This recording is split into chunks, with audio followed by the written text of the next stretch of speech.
오늘 설교 제목을 보니까 기도는 절대적으로 응답된다, 이런 제목인데요. 그러면 우리가 잘못 생각하면 무조건 기도하면 이루어지는구나. 물론 이루어지는데, 예를 들면 우리 남편 건강하게 해주세요, 그렇게 기도 제목을 갖고 기도했는데 남편이 건강하지가 않아요. 그리고 또 우리 남편 병에서 고쳐주세요, 그런데 맨날 아파요. 그리고 우리 아내를 살려주세요, 그런데 이렇게 병마와 싸우다가 또 세상을 떠나는 사람도 있습니다. 대학에 꼭 합격하게 해주세요, 그런데 다른 집 애들, 교회 안 나가는 집 애들은 대학도 잘 들어가는데 예수님 잘 믿고 신앙생활 잘하는 집 애가 대학에 떨어져요. 그러면은 이 설교 제목이 잘못된 거 아닌가, 이렇게 생각할 수도 있습니다.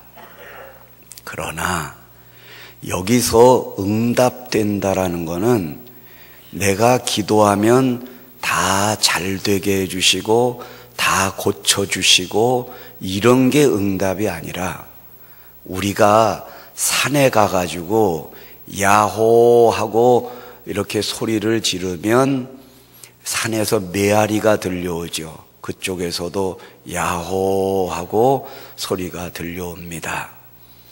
그렇습니다. 우리가 하나님 앞에 기도하면 하나님이 응답을 하신다, 이거는 가부간의 말씀을 해주신다, 이런 겁니다.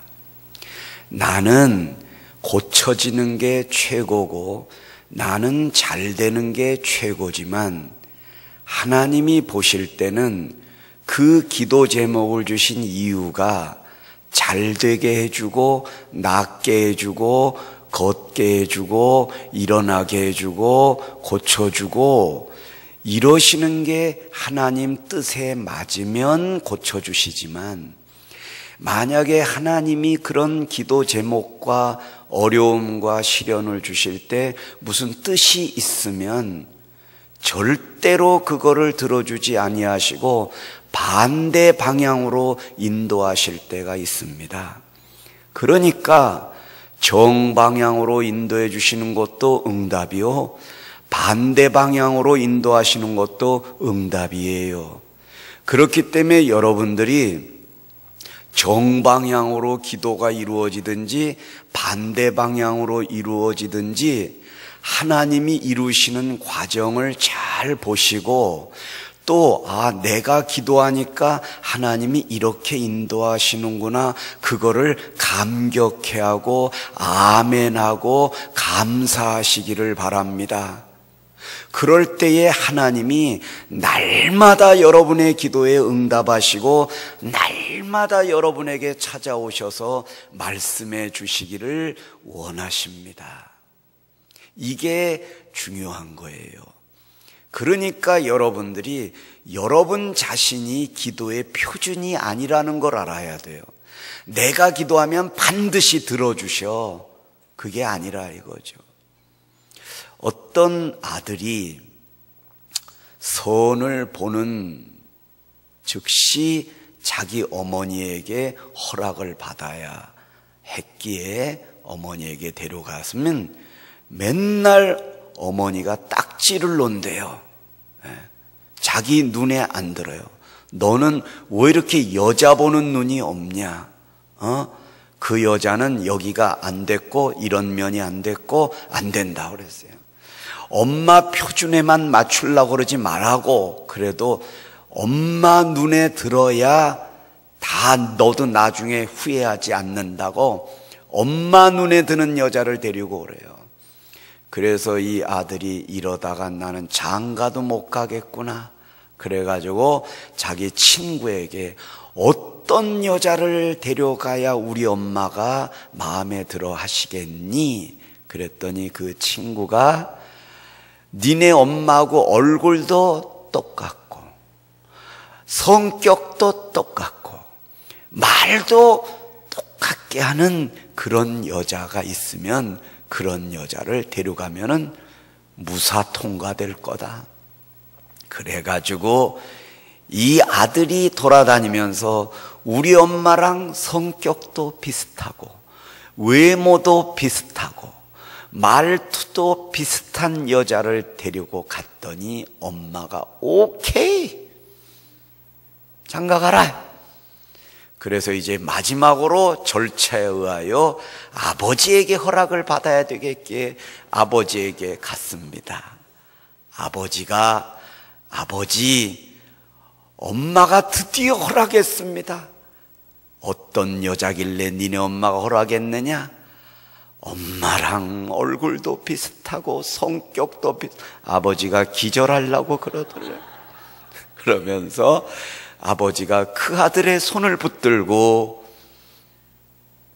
이야기를 한 것이 뭐냐면 다른 말 안 하고 너 죽으려고 그러니 살려고 그러니 나 하나로 족하지 않냐?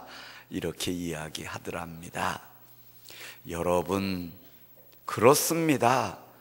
이 엄마 눈에는 그 아들에게 최고의 여자를 아내로 맞이하게 해주고 싶었겠지요.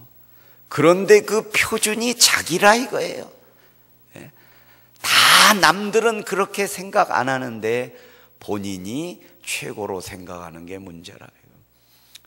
저는 이 예배를 드릴 때마다 또 우리 오늘 사회 보시는 목사님이 찬송을 부르실 때마다 내 마음이 너무 안타까울 때가 있어요. 우리 목사님은 그냥 힘을 주어 찬송을 부르시는데 목소리가 안 올라가. 그리고 너무 안타까워. 그래서 저는 그때마다 이제 내가 목사님 저렇게 목이 저러시면은 꿀을 좀 드시면 좋을까? 뭐를 잡수시면 좋을까? 그러면 될 텐데 뭔가 좀 건강식품을 좀 구해다가 이렇게 드시면 될 텐데 그런 생각을 했어요. 그랬더니 하나님이 네가 한번 사줘봐라. 그래서 조만간에 한번 뭔가를 좀 사드리려고 그래요. 근데 여러분 또 한편으로는 목사님이 저렇게 힘겨워하고 찬송을 그렇게 애처롭게 이따가 이제 보시면 압니다. 근데 하나님 입장에서는 저렇게 내버려 두는 게 더 좋을 수도 있겠다. 왜냐하면요, 오늘 제가 엘리베이터 타고 올라오는데 아주 연로하신 머리가 하얗신 할머니하고 제가 엘리베이터를 타고 올라왔어요. 근데 그분이 저보고 목사님 설교가 그렇게 은혜롭습니다. 그러면 얼마나 좋겠어요. 목사님 머리가 왜 이렇게 하얗시오? 그러시면서 하시는 말씀이 나만 하얀 줄 알았어요. 나만 하얀 줄 알았는데 목사님도 머리가 하얘니까 내가 마음이 너무 기뻐요. 그래. 남은 속이 터지는데 이거는 웃음의 소리입니다마는 내 하얀 머리가 할머니에게 위로가 되시는구나. 나의 연약함이 다른 연약함을 가진 사람들에게 위로가 되는구나. 그렇다.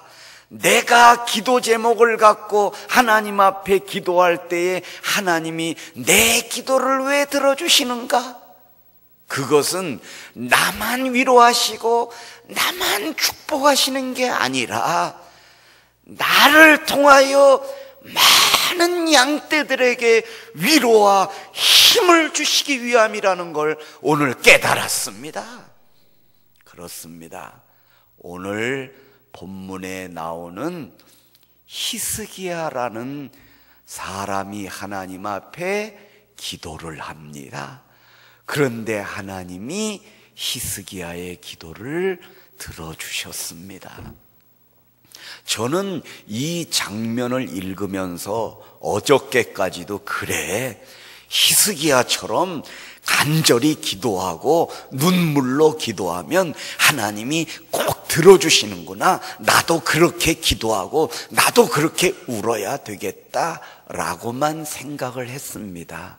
그러나 그게 아니라 하나님이 오늘 히스기야의 기도를 들어주시는 이유는 히스기야 한 사람 때문이 아니었습니다. 오늘 우리가 본문을 보면서 그 말할 수 없는 하나님의 사랑을 이렇게 깨닫게 되는 기회가 되기를 바랍니다. 여러분, 오늘 우리 본문 1절을 한번 읽어보겠습니다. 그때에 히스기야가 병들어 죽게 되매 아모스의 아들 선지자 이사야가 그에게 나와서 그에게 이르되 여호와의 말씀이 너는 집을 정리하라, 내가 죽고 살지 못하리라 하셨나이다. 히스기야가 누구냐면 유다의 13대 왕입니다. 그 유다는 어떤 나라냐?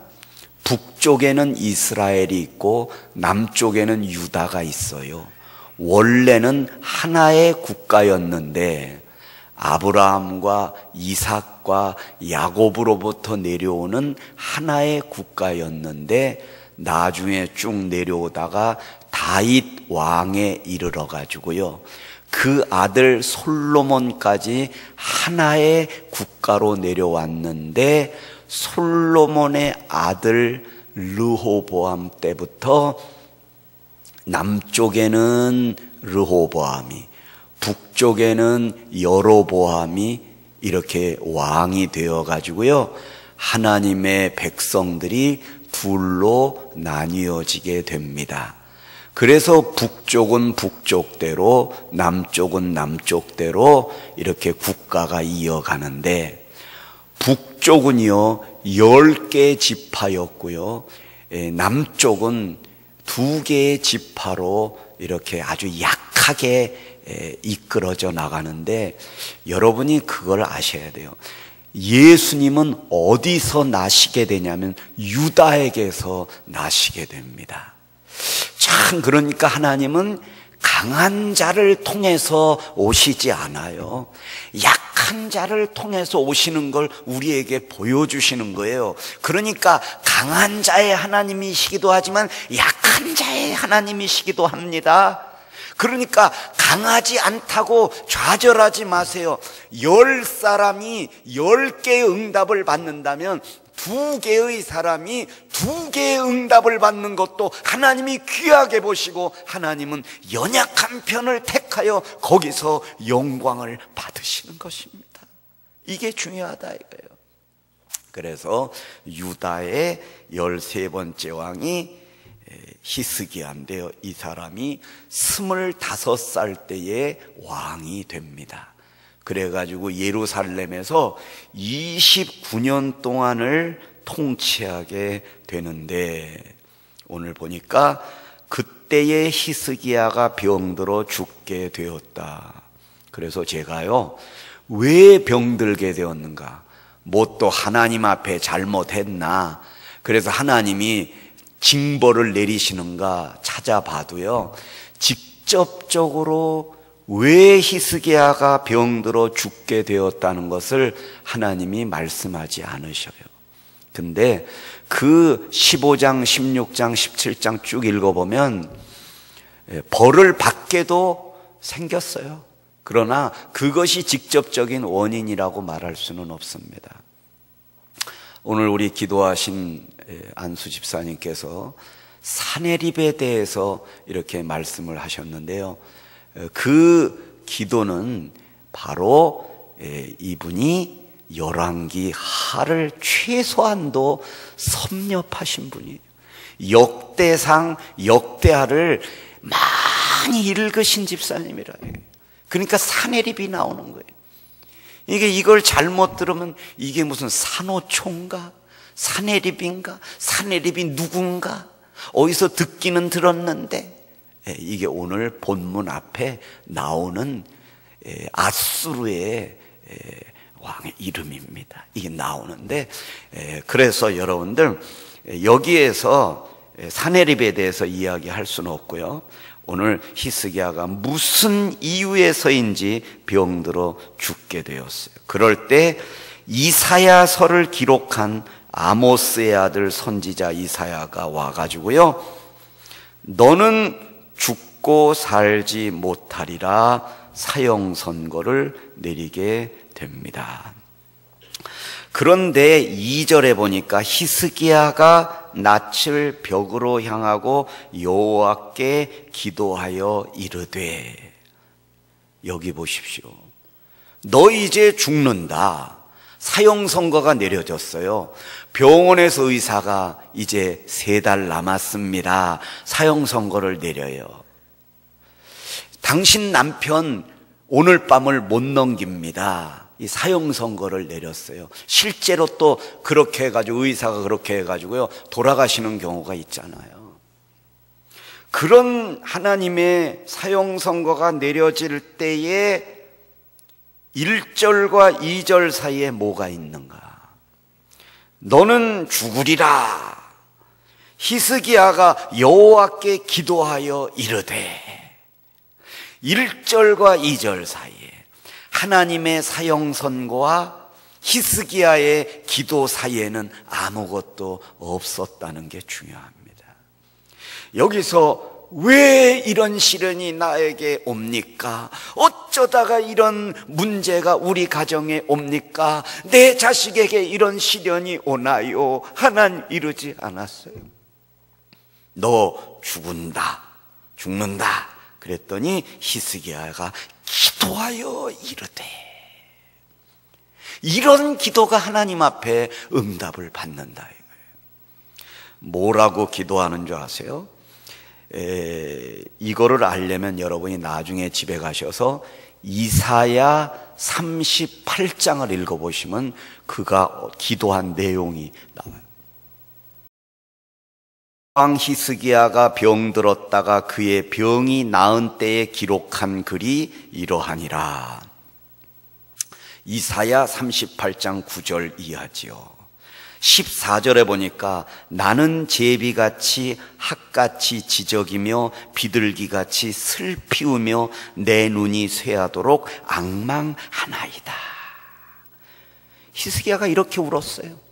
왜 죽이시는지, 왜 이런 시련을 주시는지, 왜 이런 어려움을 주시는지 그거 물어보지 않고요, 나는 제비같이 울었다고 그랬어요. 저는 제비가 어떻게 우는지 잘 모르겠어요.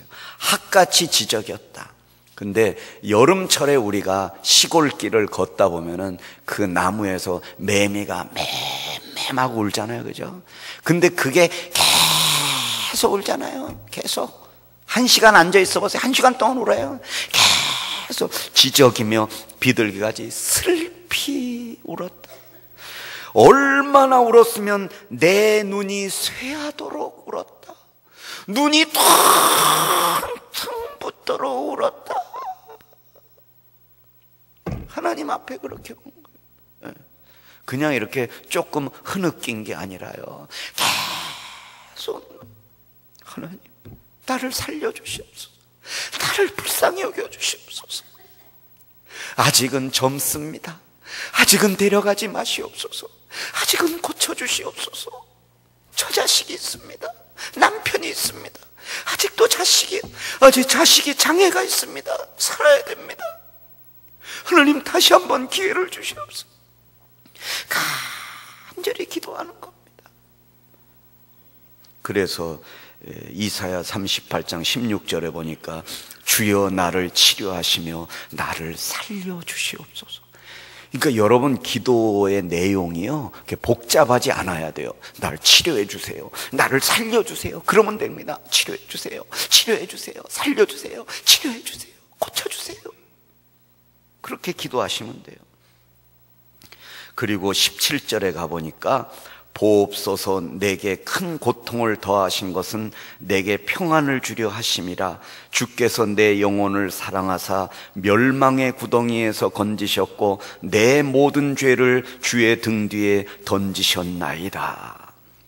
처음에는 기도할 때 나를 치료해 주세요, 나를 살려주세요, 나를 고쳐주세요, 우리 남편 잘 되게 해주세요, 우리 아들 동행해 주세요, 우리 아들 대학교 들어가게 해주세요, 막 이렇게 기도하다가 주여 나에게 이런 고통을 주신 이유는 내게 평안을 주려 하심이었군요. 내 영혼을 사랑하셨기 때문에 이런 시련을 주셨습니다. 멸망의 구렁텅이에서 나를 건져주시기 위하여 내 모든 죄를 주의 등 뒤에 던지시고 나를 용서해 주시기 위하여 내 죄를 들여다보게 해주시기 위하여 이런 시련을 주셨나이까. 그의 기도가 깊어져 가는 걸 볼 수가 있습니다.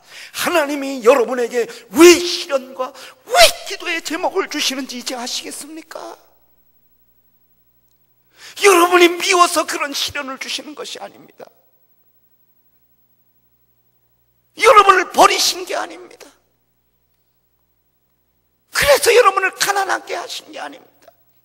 그래서 여러분을 외롭게 하시는 게 아닙니다. 그래서 여러분을 그런 어려움 속에 봉착하게 하시는 게 아니라 여러분을 거기서 만나시려고, 여기서 여러분의 죄를 깨닫게 하시려고, 이 세상 일이 전부가 아니라 하나님 앞에 여러분의 영혼이 소생하기를 바라고, 하나님 앞에 기도하는 자가 되기를 바라고, 그 영이 깨어나기를 바라셔서 여러분에게 그런 시련을 주시는지 믿으시기 바랍니다. 이게 중요한 겁니다. 그래서 오늘 본문의 3절을 보겠습니다. 여호와여 구하오니 내가 진실과 전심으로 주 앞 행하며 주께서 보시기에 선하게 행한 것을 기억하옵소서 하고, 히스기야가 뭐예요? 심히 통곡하니라. 이 말씀을 붙잡으시기 바랍니다. 심히 통곡하니라. 네. 여러분이 심히 통곡하니라 어디서 본 적 없어요? 있어요? 없어요? 있지요? 마태복음 26장 75절에 보면 베드로가 예수를 3번 부인하고 밖에 나가 심히 통곡했다는 기록이 있사옵니다. 거기를 한번 보겠습니다.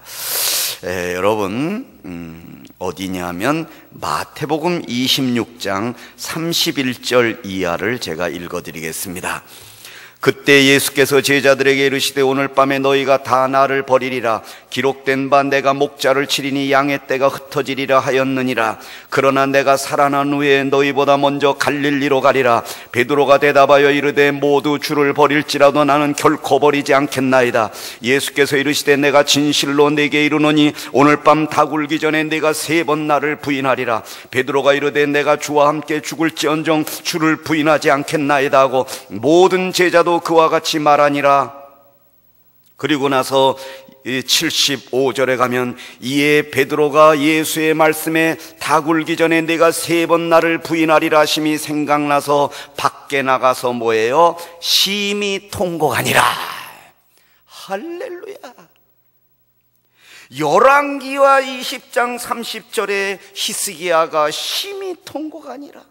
마태복음 26장 75절에 베드로가 심히 통곡하니라 했다면 오늘 이 시대에 여러분이 통곡해야 되지 않겠습니까?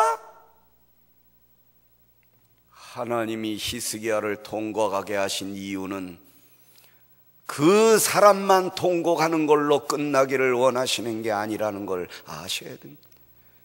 그래서 히스기야도 통곡했다, 베드로도 통곡했다. 그런데 너는 왜 눈물이 없느냐?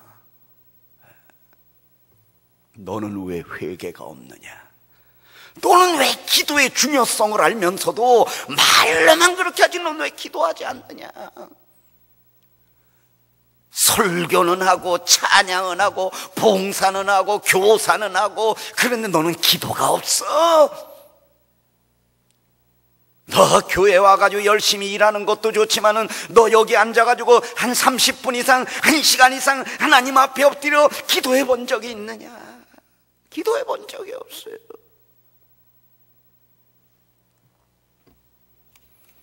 오늘 본문 3절에 보니까 여호와여 구하오니 하고 히스기야가 통곡했다 그러는데, 여기서 구하오니, 구해요, 이것 주세요, 저것 주세요, 그게 아닙니다.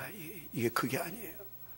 이 구하오니는 창세기 50장 6절에 보면 요셉이 애굽의 국무총리가 되었을 때 그 형들이 와가지고 요셉에게 옛날에 우리가 너를 죽이려고 했던 거 그거 우리 좀 용서해 줄 수 없니? 이제 야곱이 죽은 다음에 아버지가 죽게 되면은 이제 또 원수를 갚을까봐 이 형들이, 요셉은 그럴 생각이 전혀 없는데, 우리가 너에게 악을 행한 거 그거 좀 용서해 줄 수 없니? 아버지를 봐서라도 우리가 다 아버지의 한 형제 아니냐? 그러니까 한번 좀 용서해 줄 수 없니? 용서해 줄 수 없니? 그럴 때 뭐라고 그랬냐면은, 그 형들이 바라건대, 용서해 줄 수 없니? 그랬어요. 여기서 바라건대하고 오늘 구하오냐고 단어가 똑같아요. 이 바라건대, 그러니까 히스기야가 구한 거는 구할 수 없는 중에 구했다 이거예요. 도저히 용서받을 수 없는 상황에서 구했다 이거예요. 예. 그럴 때 요셉이, 그들이 그에게 하는 말을 들을 때에 요셉이 울었더라. 요셉이 울어버렸어요. 저도요, 우리 형님이 서울에 사시는데 어떨 때 형님이 저한테 막 이렇게 말씀하실 때 있어요. 물론 내가 잘한 것도 없지만 어떨 때는 형님이 하소연을 할 때가 있어요. 이거 이렇게 좀 해줄 수 없냐? 어떨 때 막 짜증이 날 때가 있어요. 왜 형이 돼가지고 왜 이러나? 왜 이렇게, 나는 그냥 내가 한 10번 하면 형은 한 번 해야 되는 거 아니냐? 이거는 형이 돼야 할 일이 아니냐? 이건 형이 좀, 나는 동생인데 왜 형이 막 이럴 때가 있어요. 그럴 때 어떨 때 보면은 나는 동생인데 형이 왜 이러나? 그럼 슬퍼질 때가 있었어요. 바로 오늘 요셉의 형들이 그랬던 거예요. 그럴 때 요셉이 그거를 들을 때 울었더라. 이거는 요셉의 마음이 뜨거워졌더라. 요셉의 마음이 움직였더라. 히스기야가 그렇게 하나님 앞에 구할 때에 하나님의 마음이 움직였더라. 하나님의 마음이 감동하셨더라. 그러니까 이런 기도를 하나님이 응답하시지 않을 수가 없다는 것입니다.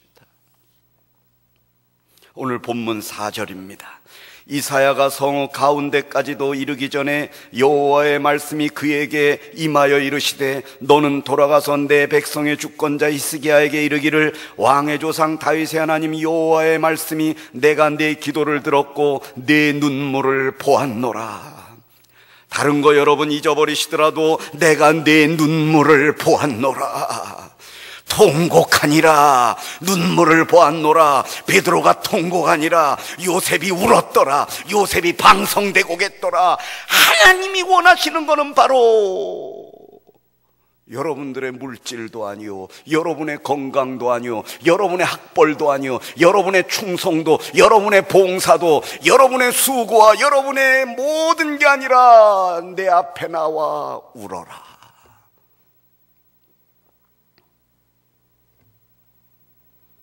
오늘 본문 20장 1절에도 그때에 히스기야가 병들어 죽게 되었다고 그랬죠. 오늘 20장 12절 본문은 아니지만 거기도 보면 그때에 히스기야가 병들었담을 듣고, 하나님이 이렇게 구절구절마다 히스기야가 병들어 죽게 되었다, 히스기야가 병들었담을 듣고, 바벨론 왕이 그 예물을 갖다가 보내주가 했던 이런 내용들이 또 쫙 나옵니다.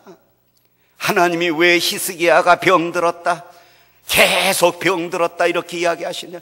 요한복음 11장에 보면 나사로가 죽어 병들었더라. 어떤 마을에 병든 자가 있더니 그의 이름은 나사로라. 그의 오라비가 병들었더라. 병든 자가 거기에 있었더니 그의 고향은 베단이었더라. 베드로가 죽었더라. 시체가 되었더라. 썩은 지 나흘이 되었더라. 하나님이 왜 이렇게 하나님의 사람들을 이야기하며 병들어 죽게 되었다는 것을 선포하시는 이유가 뭐냐면, 너도 그런 존재다. 너도 그런 존재다.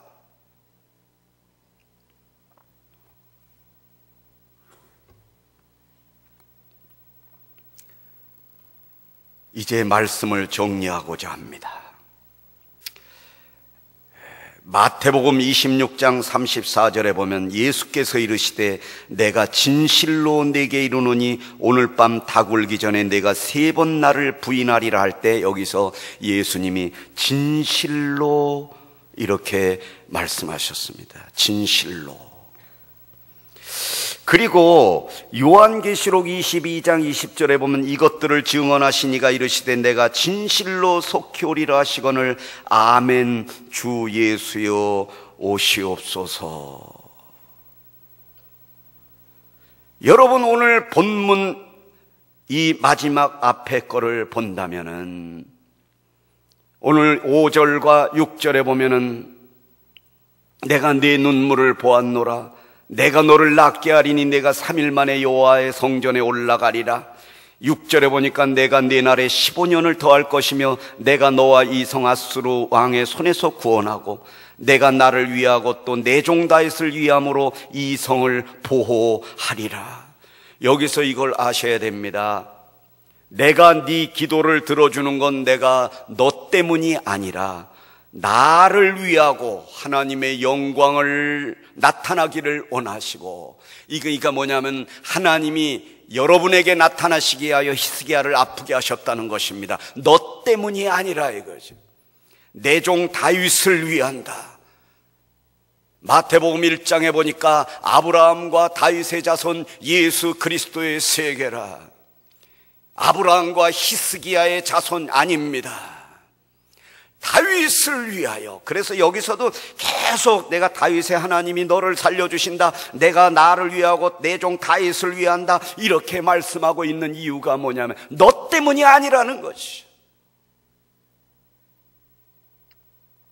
하나님은 내 기도를 들어주시고 나와 함께 하시고 나를 통하여 역사하시고 아니라 이거지. 네가 설교하고 네가 하나님 앞에 찬양하고 네가 봉사하고 열심히 하기 때문에 네 기도를 들어주는 게 아니라, 사실은 히스기야가 그때까지 아들이 없었어요. 만약에 15년 더 살지 못했더라면 아들 없이 히스기야는 죽어야 했습니다. 근데 왜 살려주셨는 줄 알아요? 히스기야는 자기 기도를 들어주셔서 살려주신 줄 알지만은 그 다음에 그 아들이 태어났습니다. 15년 살 동안에 므낫세라는 아들이 태어나서 히스기야는 죽고 므낫세가 대를 이어 거기서 다윗의 자손 예수 그리스도가 나게 되신 것입니다. 이건 뭘 말하는 줄 아십니까? 하나님께서 다윗의 자손을 통하여 예수 그리스도가 이 세상에 오셔서 우리를 구원하시기 위하여 히스기야를 사용하신 것뿐이라. 오늘 마지막 한 말씀만 드리고 설교를 마치겠습니다. 아까 히스기야가 그 기도가 깊어졌을 때 말이에요, 이사야 38장 17절에 보옵소서 내게 큰 고통을 더하신 것은 내게 평안을 주려 하심이라 이렇게 기도했지만, 여기서 여러분 잘 아셔야 해요. 내게 이렇게 큰 고통을 더하신 것은 나만의 평안을 위한 게 아니라 나로 인하여 내 백성들의 평안을 위하여 너를 고쳐준 것 뿐이니라. 이걸 알아야 되는 것입니다. 구속을 위하여, 영혼 구원을 위하여 네 병을 통하여 네 자신을 돌아보고 네가 말한 대로 내 모든 죄를 주의 등 뒤에 던지셨나이다. 이 병을 통하여 내 죄를 돌아보게 하신 이유를 이제 알았나이다. 바로 이겁니다. 하나님은 이렇게 우리의 연약함을 통하여 우리 자신을 돌아보고 더 낮아지게 하시고 영혼 구원을 위하여 우리를 도구로 쓰시기 위하여 우리에게 이런 시련과 어려움을 주시고, 그러한 기도는 절대적으로 응답됨을 믿으시기를 주의 이름으로 축원드립니다. 기도하겠습니다.